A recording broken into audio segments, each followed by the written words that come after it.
Hi, welcome to the Lowellian. My name is Lauren, and we're here today with Virak from the Lowell Asian Film Festival. Welcome, Virak. Thank you. Would you mind introducing yourself and telling us more about the festival? Sure. My name is Virak Uy. I am one of the film festival organizer, but I'm also the director of the program for Asian American student advancement at Middlesex Community College. So a little bit about the Lowell Asian-American Film Festival. We started the film festival back in 2021. It was during a time when we were emerging from the pandemic towards the endemic period. And part of the reason why we wanted to create the film festival was that we wanted to create a space, a safe space where people can come back from isolation, but also to bring a collection of films that highlights Asian American experience. Because as you know, during the pandemic, there was a surge nationally and globally of a lot of Asian hate because of the COVID-19 association with Asian folks. And so a lot of our community members, our AAPI community members were very traumatized, and there was a surge in many hate incidents and violence against Asian Americans. And so part of the film festival came about, and we wanted to create a space where communities can come together at a safe space and to begin to heal from the trauma, because it did create a lot of mental health and racial trauma that affected our community in the past. And so, and the other piece to that is really to provide an opportunity for future filmmakers to have access and dismantle any barriers that they may have going into the film industry. So we wanted to use this film festival. We also have a film workshop before the festival begins on Friday, where young people, community members can come and learn more about the film industry, film production, post-production, and yeah, just really providing a space and opportunity to inspire future filmmakers. And yeah, I think that's about it. That's a really good, I really like the mission of the film festival. And I think that's really exciting because Lowell is such a cool place to start that up. We have such like a large Cambodian community. There's a lot of people to reach here. I think that's really... Yeah, absolutely. As I mentioned earlier, we really want to elevate Lowell as a destination for cultural, fine art, performing arts, including film. We want to make Lowell as a destination for that. I think it's a really cool mission to be able to bring the Asian community together. Why a film festival? Yeah, part of the mission, I believe that through films, through this cinematic experience, is that we can really highlight and showcase Asian American experience from a historical context, from a racial, cultural context. I think film is one of the best way to share that experience with the world, with different people within our community. So I love the idea of bringing a film festival together to accomplish that mission. And with it, during the film festival, we're not only celebrating films, but we're also celebrating our cultural heritage through fine arts, to dance, through performing arts. So it's really a mixed arts event. So that's something that I'm really excited about. And my father was a former traditional Khmer dance choreographer. When he first came here as a refugee, he became a bilingual teacher, and he formed a dance troupe with his middle school students as a way to foster and preserve the Cambodian traditional arts, traditional dance. And so that really continues to resonate with me. It's something that I continue to carry forward, and I wanted to create a film festival that encompass all those elements, because I think it's really a great opportunity for us to celebrate film, but also other form of arts at the same time. I love that. That's really good inspiration too. So what kinds of films are you looking for within the film festival? Yeah, so this is our first time making the festival accessible to everyone globally. We have an impressive number of submission, over 100 films, but because of the limited time in our festival programming, we were able to only select, a few films based on the 4 categories: animated short films, student short films, narrative short films, as well as documentary. And we wanted to select films that not only celebrate talents across the country. We weren't able to, pick all of the films that we like, but we wanted to celebrate local artists, local talent as well. So we wanted to have a combination of a good mix of talent across the country, but also celebrating local talents, because we feel like Lowell is such an incubator and innovation city where there's so many talents in the arts and films industry. So we selected those films that, as I mentioned earlier, that really highlights the Asian American experience, that talks about our cultural heritage, our historical context, our struggles, as well as films that really honor the past, but also celebrate the present and the future of our culture and our history. And really also films that are currently changing the narrative of Asian American experience, or AAPI community. So, so those were some of the elements, some of the categories and criteria, so to speak, that we were looking for. So for filmmakers who are looking to submit their work, are you looking for Asian filmmakers? Are you looking for films that celebrate the culture specifically? Or does it matter, like, if it's more about, like, let's say that there's a film where it's not Asian in theme, but that there were filmmakers who were behind the scenes who are of Asian descent. Would that count in part of? Yeah, no, that's a good question. Since the title of our festival is Lowell Asian-American Film Festival. So what we are looking for, so the movies that we selected have Asian American film directors, producers, but we also have Asian directors that are not Asian and producers that are not Asian. As I think part of the criteria that we're looking for, the movie has themes or stories that connects with the Asian American experience in some form. So, so the filmmaker or producer or the production people, they don't have to be Asian American, but it has to be centered around Asian American experience.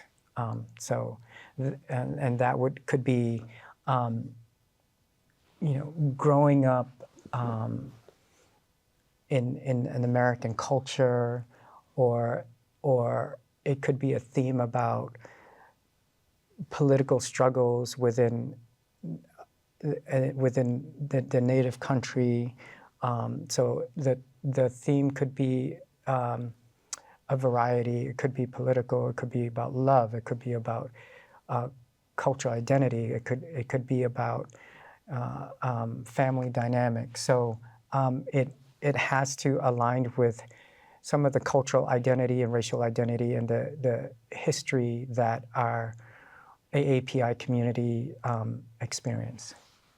I appreciate that. I find that, like, it's it's really nice to be able to see people who look like you like on screen, and then especially like growing up, sometimes like if you grow up in a place where you don't really get to see yourself, you don't really spend time around other people who look or grow up the same way as you, it's so crucial to be able to see that in like on TV as well. Yeah, and I think Hollywood TV and just in general in films or Netflix or cable, it's you know, in the past decades, I think the industry have changed in terms of representation, as our, you know, our world are more integrated now and more connected through the internet, through films, through variety of media. So,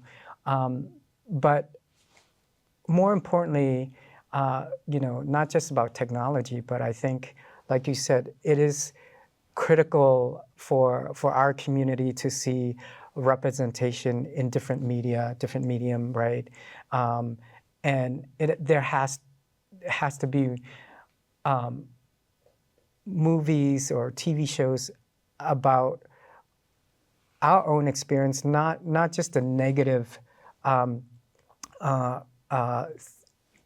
that the media portray us to be, whether it's gangs or, but there are great stories, beautiful and rich stories that celebrate our history, our family, and our culture. So,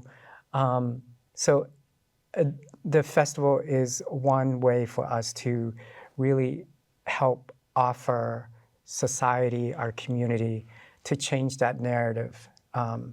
You know, not just from a deficit side, but more of a very positive and holistic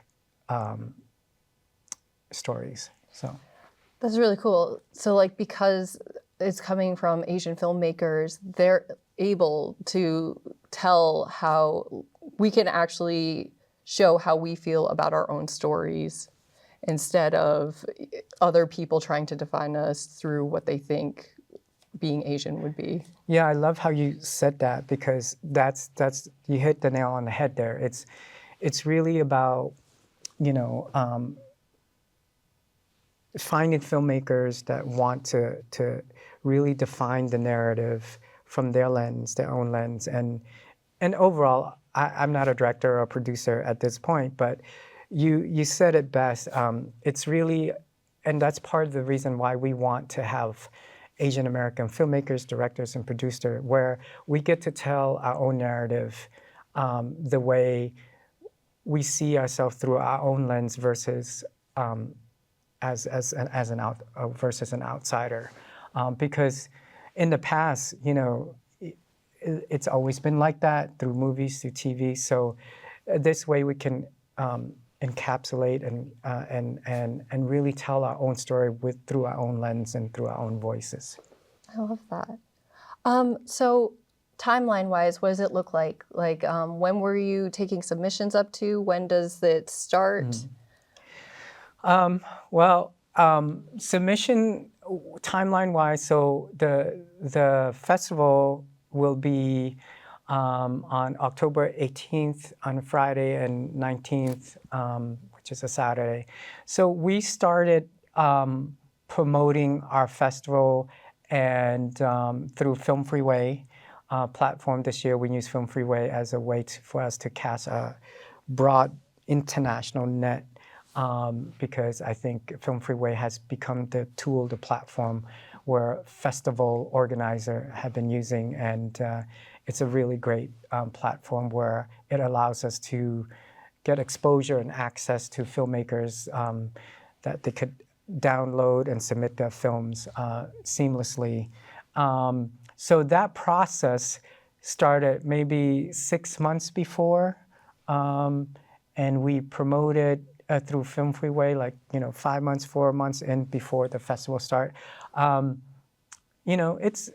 It's kind of a short time frame, but I think from an organizer, we would love to give ourselves more time, but sometimes things just happen. Life happens. Yeah.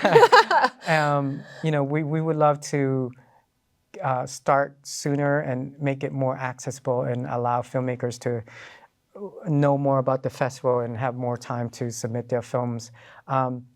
But as I mentioned earlier, I think, we have such a rich collection and diverse number of films submitted this year. And so we're pretty much satisfied with the short amount of time that we put it out there. And we've been getting, a tremendous responses from the filmmakers. And yeah, I mean, from a budgeting standpoint, from, promoting it, marketing it. So I would say it's a year time frame. It takes us about a year from conceptualizing, planning, and marketing. So it takes about a year. Wow. From the beginning to the show. This is really cool. Why should a filmmaker submit their work to a festival as opposed to posting it online?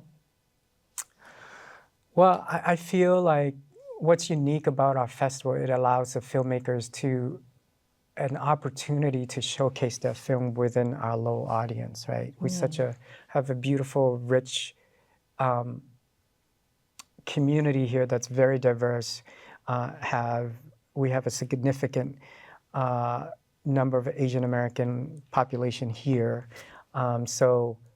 which is an ideal venue or festival for filmmakers that are looking to expand their audience in that sense.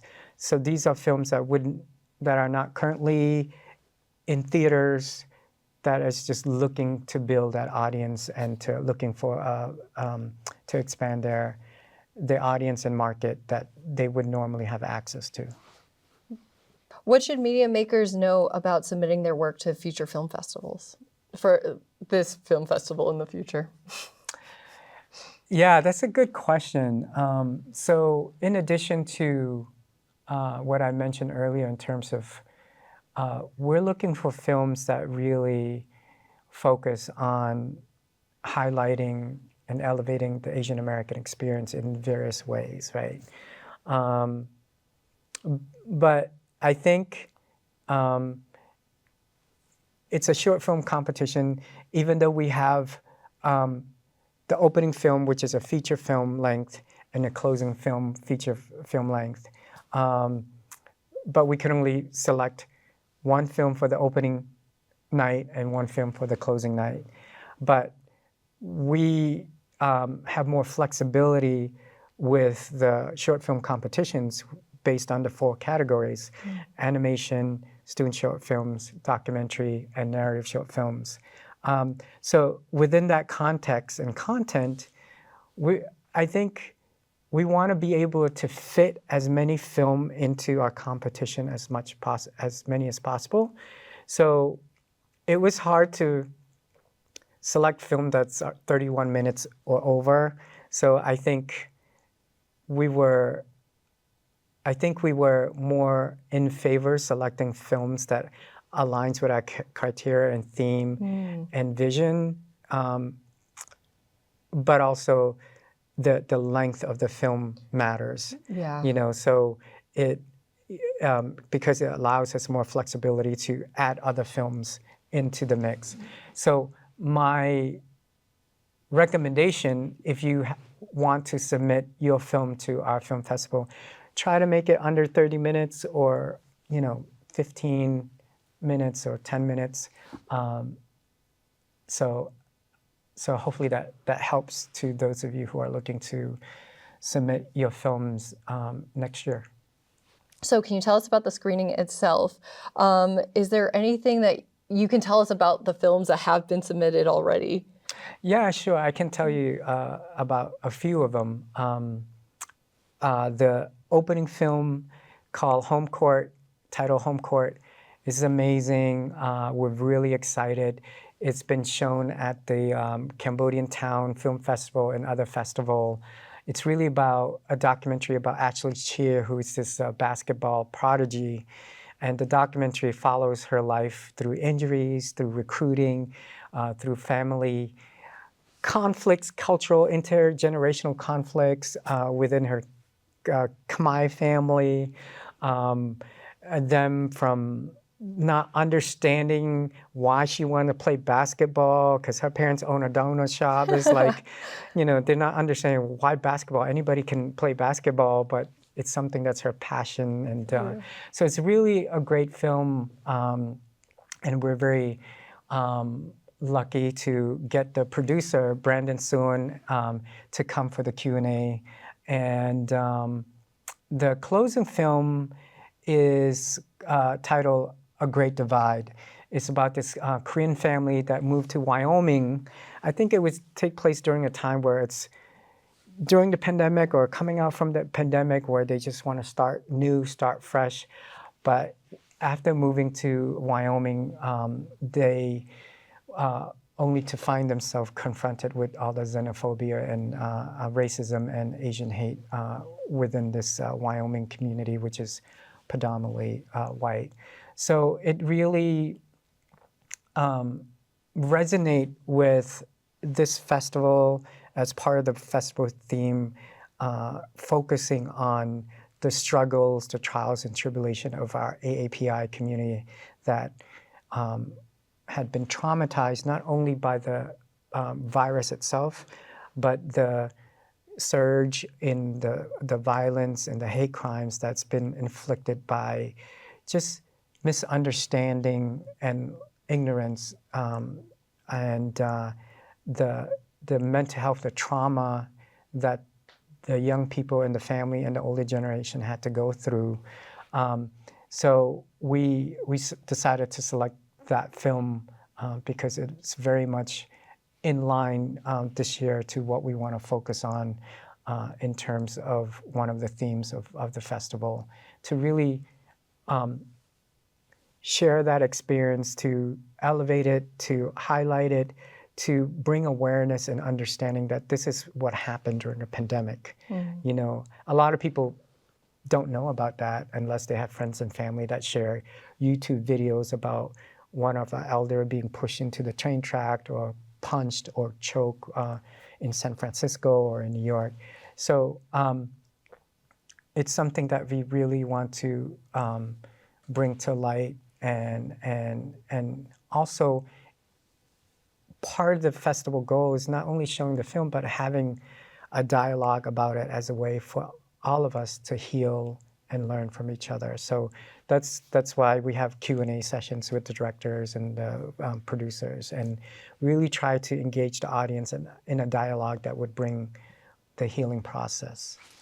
I really appreciate that. That makes the whole experience so much more thoughtful and thought-provoking, I feel like, as an audience member. I also really like how moving the stories are, that the two ones that you were thinking about, your opening film and your ending film, they just sound really like important stories to hear. How can people keep up with the festival and upcoming events? Sure. People can keep up with our festival. We have a Instagram page. It's LAAFF_978. So that's our Instagram page. And so we have our website there. We have trailers. We have just a lot of, we've been adding more content in there, including films that we've shown in the past 2 years and including films that we're showing here now during our 3rd annual film festival. So we hope you follow us. Again, it's LAAFF for short, LAAFF_978. And so that's how folks can continue to follow us and keep, and we'll provide updates about the 4th annual film festival, but also to stay connected with us. Awesome. And is there anything else on your mind that you would like to share or express? No, I think we're just really excited to be able to host the Lowell Asian-American Film Festival through Middlesex Community College.